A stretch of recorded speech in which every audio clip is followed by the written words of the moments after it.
고린도서 14장 1절로 19절 말씀입니다. 예언과 방언의 선물이라는 주제로 은혜 나누도록 하고 있습니다.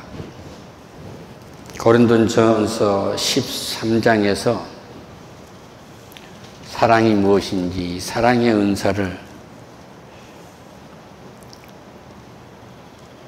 우리에게 말씀하셨고, 12장에서 성령의 은사를 말씀하셨어요. 그러니까 성령을 받지 못하면 사랑을 할 수가 없어요. 하나님이 원하시는 사랑을 할 수 없단 말입니다.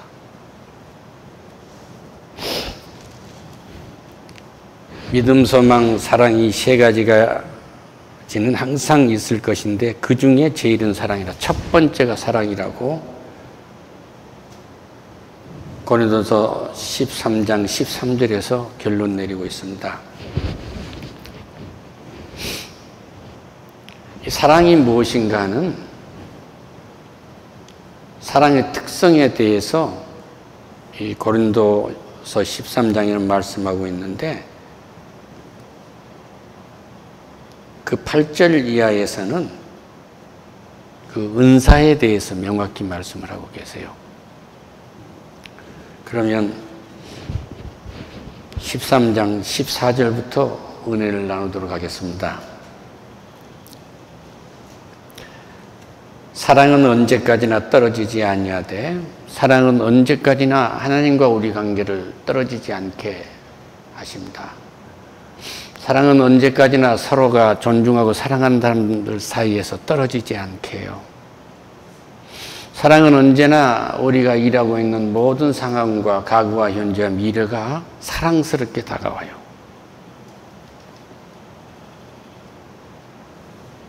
특히 어렸을 때 부모에게 냉정한 대접을 받았다고 해서 그게 상처가 돼서 사랑으로 치유되지 아니하면 그건 영원한 죄, 병으로 남습니다. 모든 것의 치유의 첫발은 사랑이에요. 할렐루야. 내 아버지가 나를 사랑하고 어머니가 나를 사랑했다는 사실을 분명하게 알면 그분들의 능력을 저울질하지 않습니다. 제가 저 한강 건너 다리에 있는 금융사가 있는 그 빌딩에를 갔는데, 청소하시고 관리하시는 분이 그 신앙생활을 열심히 하는데 며느리도 판사고 아들도 판사예요. 그건 자기가 하는 일에 자족한 겁니다. 할렐루야.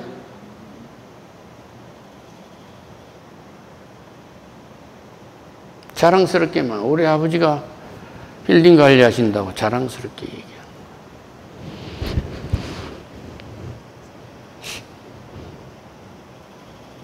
다시 읽습니다. 사랑은 언제까지나 떨어지지 아니하되 예언도 피하고 방언도 그치고 지식도 피하리라. 할렐루야.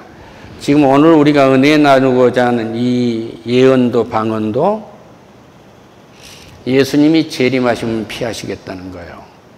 아니, 내가 이 땅을 떠나가서 아브라함 품에 안길 때, 하나님 품에 안길 때, 그리고 예수님이 재림할 때, 그때는 우리가 가지고 갈 수 있는 것이 하나인데 그 사랑이라는 은사예요. 사랑밖에 없어요. 할렐루야. 방언도 여기서 하는 것이고 예언도 이 땅에서 하는 것입니다. 이 땅에서 우리가 끝나면 주역 아니면 천국을 하는데 믿는 자들은 사랑을 가지고 하늘나라에 들어가는 거예요. 할렐루야. 그래서 이 사랑만이 은사, 모든 선물 중에서 사랑만이 가지고 우리가 하늘나라에 하나님 품에 들어갈 수가 있어요. 모든 것은 다 놔두고 갑니다. 그렇기 때문에 예언도 폐해지고 방언도 폐해진다. 여기서 사랑하다 간 일을 우리는 하늘나라에 가서 다시 하는 거예요. 더 큰 판을 벌리는 겁니다. 할렐루야. 내가 여기서 사랑하고 있구나 하고 느끼고 한없이 사랑하구나. 그 많은 시간을 사랑할 줄 모르고 이스라엘임으로 보냈구나. 이건 실수였다고 느껴질 때 사랑의 은혜는 더 커지는 거예요. 할렐루야. 기독교는 회개의 신앙이에요. 이런 회가 넘치기를 축원합니다. 온전한 것이 올 때에는 부분적으로 하던 것이 피하리라. 내가 어렸을 때는 말하는 것이 어린이와 같고 깨달은 것이 어린아이와 같고 생각하는 것이 어린애와 같다가 장성한 사람이 되어서 어린아이의 일을 버렸노라. 할렐루야. 믿음이 커지면 세상 것은 어린아이와 같은데 세상 일은 버려지고 하늘나라의 은혜가 커지는 거예요. 할렐루야. 우리가 지금 거울로 보는 것과 같이 희미하나 그때는 얼굴과 얼굴을 대하여 볼 것이요 지금은 내가 부분적으로나 그때에는 주께서 나를 아신 것 같이 온전히 알리라. 할렐루야. 모든 것이 온전히 알아질 수 있는 것은 사랑 속으로 들어갈 때예요. 우리 어머니의 마음을 알려면 사랑 속으로 깊이 들어가야 돼요. 얼마나 해주고 싶은 것이 많았겠어?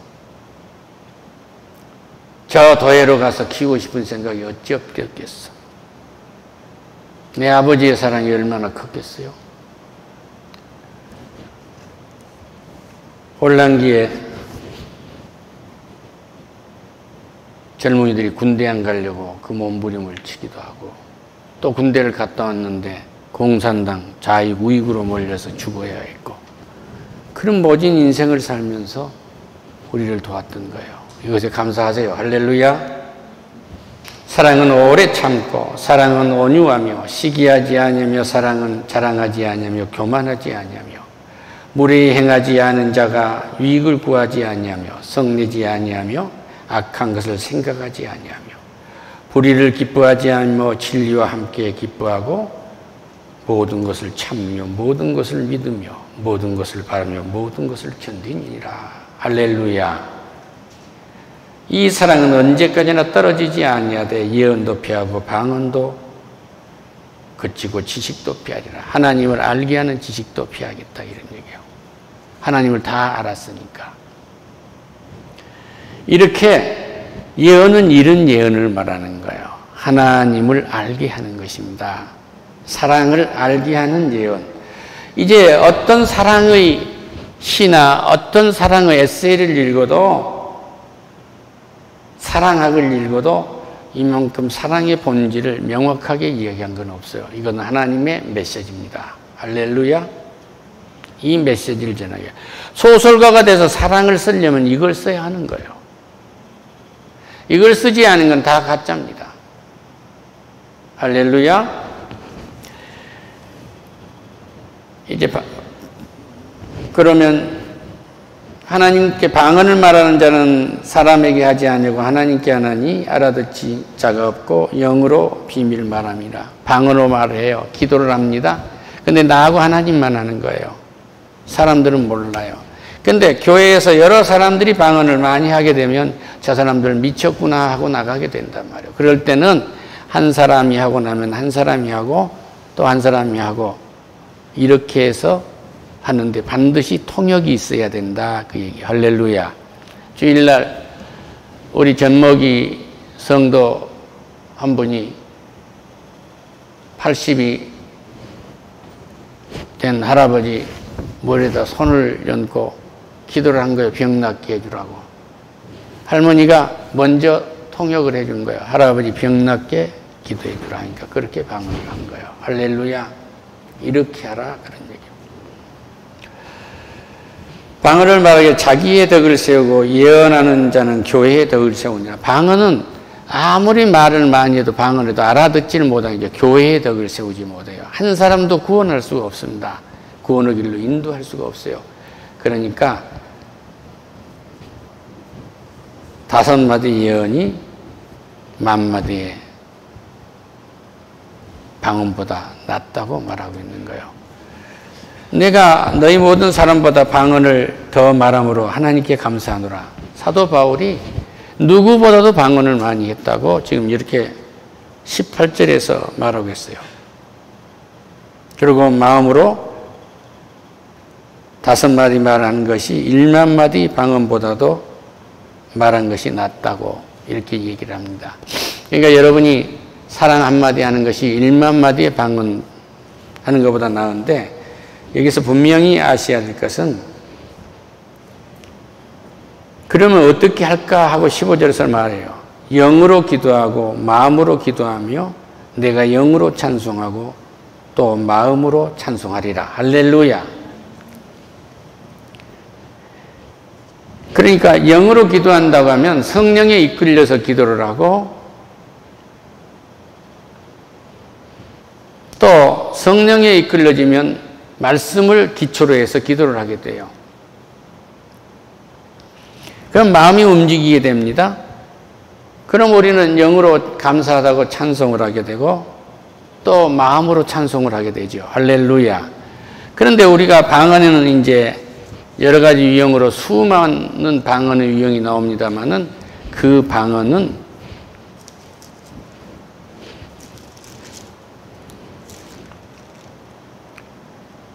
믿는 자를 위하지 아니하고 믿지 아니한 자들을 위하여 표적이나 예언은 믿지 아니하는 자들을 위하지 아니하고 믿는 자를 위함이라. 할렐루야.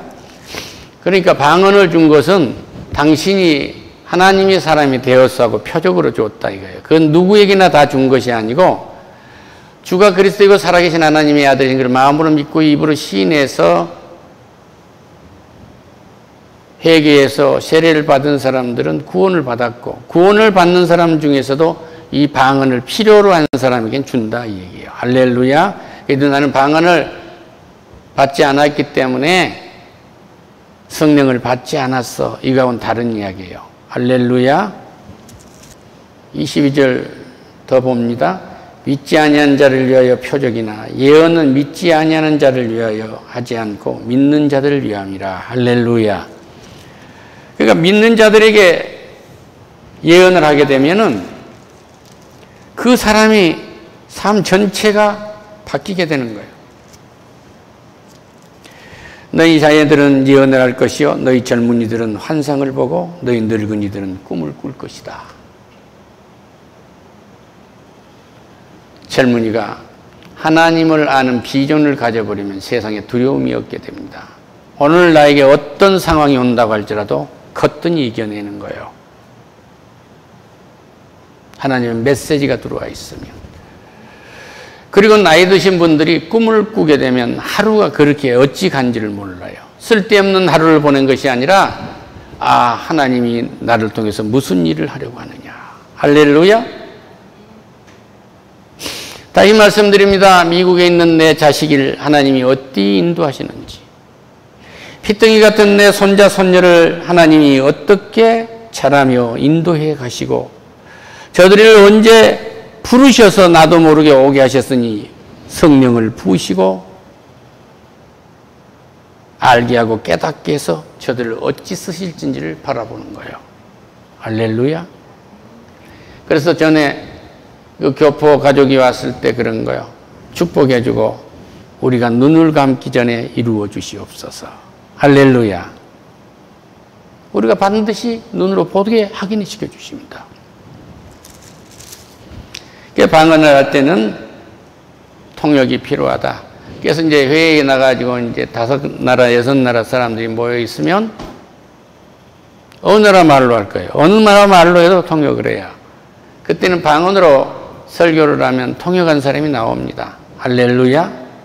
통역한 사람 준비해 두었어요. 그리고 내가 하는 방언은 내가 긴급할 때 통역을 해요. 통역을 하고 기도를 하는 거죠. 이렇다면 이 사람이 하나님이 죽여야 할 사람인데 죽이지 않으셨잖아요. 그런데 이 말을 그냥 안 그래도 성질 나고 있는 사람한테 앞에 할 수 없잖아요. 이 사람은 독재자입니다. 세상에서 가장 악한 사람이다. 하나님 구해주세요 하고 이야기를 해야 되잖아요. 그렇죠? 이럴 때 방언으로 하는 거예요. 하나님과 나와 비밀스러운 언어인 거죠. 남편이 있는데 이 남편에 대해서 정말로 미주알 고지랄 다 했는데 남편이 앉아있는데 내 마누라가 그걸 다 알고 있었구나. 그러고 나를 위해서 회개 기도를 하고 있는데 그때 어떻게 하시겠어요? 하나님과 나만이 아는 방언으로 기도하는 거예요. 할렐루야. 할렐루야. 이 환자가 병을 갖는 원인이 무엇인지를 성령이 보여주셨는데 이 말을 그 사람한테 할 수 없었어. 어떻게 할 거예요? 방언으로 기도하고 우리는 그를 이루하기 위해서 병을 낫도록 해야 하는 것입니다. 방언의 쓰임이라는 것은 성령께서 역사하셔서 꼭 필요한 때 쓰도록 해요. 그리고 방언 기도하시는 것을 금하지 마세요. 방언은 힘이 빠졌을 때 수액이라도 맞아야 되는데 수액도 맞을 힘이 없을 때 하나님과 기도해요. 할렐루야. 방언은 1만 마디의 말씀을 한마디로 함축해서 할 수도 있는 영역이에요. 그러니까 믿는 자에게 주는 하나의 은사입니다. 그러나 분명한 것은 모든 것이 사랑 안에 있는 것이다. 그래서 우리가 이 땅에 숨을 거두고 가는 것, 하나님 품으로 가면 우리는 사랑을 가지고 가고 사랑을 이루러 가는 거, 완성하러 가는 거. 사랑은 율법의 안성이니까. 그래서 방언도 예언도 피한다는 거예요. 사랑이 율법의 안성이니까. 그리고 한 가지 이름이 있는데 성도라는 이름으로 우리는 영원한 천국에 이른다 하는 예언을 가지고 오늘 돌아가시기를 축원합니다. 그래서 사랑과 성도 이 두 마디만 내게 잘 새겨져 있으면 동전의 양면처럼 우리의 삶은 완전히 달라질 것입니다. 과거와 현재와 미래가 완전히 달라지는 거예요. 여기서 깊이 나하고 하나님만 가질 수 있는 은밀한 비밀을 방언으로 말할 수 있는 은혜도 있기를 축원합니다. 하나님 감사합니다. 영광 받으세요. 예수님 이름으로 기도드립니다. 아멘.